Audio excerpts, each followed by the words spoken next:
हमको जज साहब पर पूरा भरोसा है। अपने भारत देश में इस डायलॉग को कई बार सुना होगा और हमेशा सुना होगा, लेकिन क्या भारत के जज जो हैं वो जज वाकई में ईमानदार हैं? वो भ्रष्टाचार नहीं करते? और आज इसी के ऊपर बातचीत करेंगे कि अगर हमारे देश के जज इतने ठीक हैं तो आखिरकार कई कई जजों की संपत्ति में अचानक से इजाफा कैसे हो जाता है। आखिरकार जजों की संपत्ति को लेकर किसी नेता के जैसे, सांसद के जैसे, विधायक के जैसे जांच क्यों नहीं होती? उस पर लोगों की नजर क्यों नहीं रहती?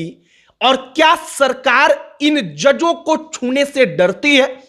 हम जिस मुद्दे पर बातचीत कर रहे हैं वो ऐसा मुद्दा है कि लोग इस पर बोलते तक नहीं, सरकारें नहीं बोलती, आईएएस आईपीएस की तो बात ही छोड़ दीजिए, क्योंकि इस अदालती सिस्टम में जो जज है वो जज एक ऐसा सब्जेक्ट है जिस सब्जेक्ट से हर कोई डरता है, कोई उसको टच नहीं करना चाहता। लेकिन हम आज वीडियो बना रहे हैं कि इस देश के जजों के संपत्ति का ब्यौरा सबके सामने आना चाहिए।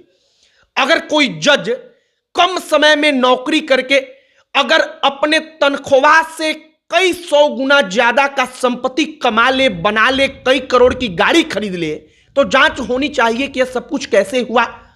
इस देश में जज पैसा लेते हैं, इसके कई बार प्रमाण सामने आए, कई बार सवाल उठे, लेकिन आखिरकार जजों को लेकर इस देश में क्यों कोई सवाल खुले तौर पर नहीं उठाता? और क्या जज भ्रष्टाचार करेंगे तो यूं ही इस लोकतांत्रिक देश में सब कुछ चलता रहेगा?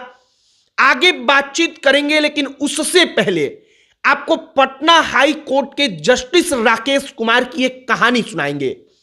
आपको बताएंगे राकेश कुमार की कहानी सुनाकर कि कैसे जब पैसा लेकर आरोपी को छोड़ा गया तो उन्होंने सवाल उठाया और इसके बाद उनके ही हाई कोर्ट के 11 साथी जजों ने मिलकर उनको तमाम सुनवाई से अलग कर दिया।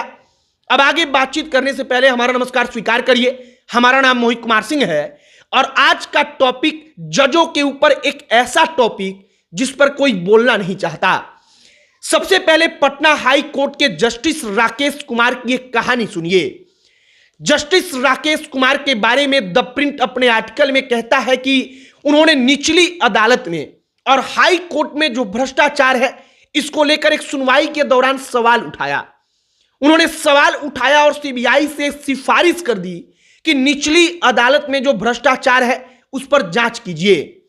अब इसके बाद क्या हुआ? राजेश कुमार जो है जज, माफ करिएगा राकेश कुमार, वो फैसला देते हैं।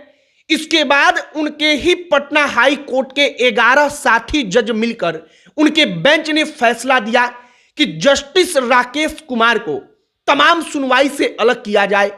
उन्होंने सीधे तौर पर सवाल उठाया और कहा कि भ्रष्टाचार के ऊपर जस्टिस राकेश कुमार ने बोला जो उस कुर्सी पर बैठे किसी भी व्यक्ति के लिए ठीक नहीं है, उसकी गरिमा को शोभा नहीं देता। अब आप सोचिए कि भ्रष्टाचार के ऊपर अगर कोई जज सवाल उठा दे, वो कहे कि ना अदालत में भ्रष्टाचार है, तो बाकी जज मिलकर उसके ही खिलाफ आदेश देते हैं, कहते हैं कि इनको सुनवाई से अलग किया जाए। और भ्रष्टाचार पर सवाल उठा देना गरिमा को ठेस पहुंचाने जैसा कैसे हो सकता है? यह पटना हाई कोर्ट के जस्टिस राकेश कुमार की कहानी है। जस्टिस राकेश कुमार ने उस वक्त पर निचली अदालत में एक मामले से जुड़े हुए मुद्दे पर सुनवाई करते हुए भ्रष्टाचार के बारे में बोला था। अब आप एक बात समझिए, इस देश में कोई आईएएस, कोई आईपीएस संपत्ति बनाता है तो उस पर तमाम लोग बोलते हैं, उस पर जांच हो जाती है, लेकिन कोई जज किसी मामले में पैसा लेकर जजमेंट देता है उस पर कोई बोलता नहीं।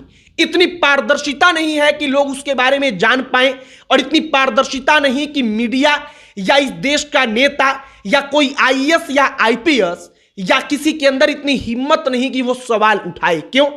क्योंकि जज नाम का शब्द इस देश में सबसे बड़ा शब्द है। अदालती सिस्टम जो है, उन अदालतों के बीच में जज नाम का शब्द बड़ा प्रोटेक्टेड है, इतना प्रोटेक्टेड कि लोग इस पर सवाल उठाने से पहले 100 बार सोचते हैं। अब एक और मामला आइए, जस्टिस सूर्यकांत से जुड़ा हुआ हमने एक आर्टिकल पढ़ा। उस आर्टिकल में कहा गया कि जस्टिस सूर्यकांत पर 8 अलग अलग मामलों में पैसा लेकर जमानत देने का आरोप लगा। आरोप में कहा गया कि पैसा लिया गया, रिश्वत लेकर जज साहब ने उस आरोपी को जमानत दे दिया और जज साहब इन तमाम आरोपों के 6 साल बाद भी जज बने रहे। उनके ऊपर कोई कार्रवाई नहीं, कोई सुनवाई नहीं। और यह उदाहरण है कि हमारे देश में जो जज हैं उन जजों का रवैया और उन जजों को लेकर क्या कुछ होता है। सरकार अब कह रही है कि जजों के संपत्ति का ब्यौरा सार्वजनिक होगा। सरकार इस प्रयास में है कि उनके संपत्ति का ब्यौरा सार्वजनिक किया जाए। कई सारे चुनिंदा जजों ने अपने संपत्ति का ब्यौरा सार्वजनिक किया, लेकिन वो चुनिंदा थे, 2-4 थे, बाकी जज यूं ही हैं। अब यहां पर सबसे पहले 3 बड़े बड़े सवाल हैं।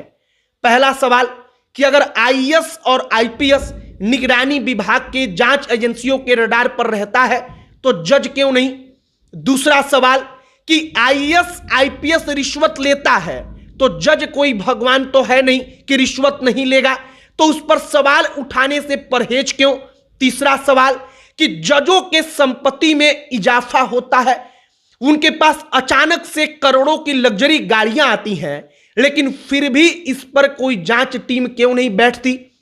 अब इन 3 सवालों का जवाब आप कमेंट बॉक्स में लिखकर बताइएगा। फिलहाल जजों के संपत्ति का ब्यौरा सार्वजनिक हो, सरकार कोशिश कर रही है, हम भी चाहेंगे कि सार्वजनिक हो। और आप अपने दिमाग से इस बात को निकाल दीजिए कि जो जस्टिस है, इंसाफ है, उसको पैसे से नहीं खरीदा जा सकता।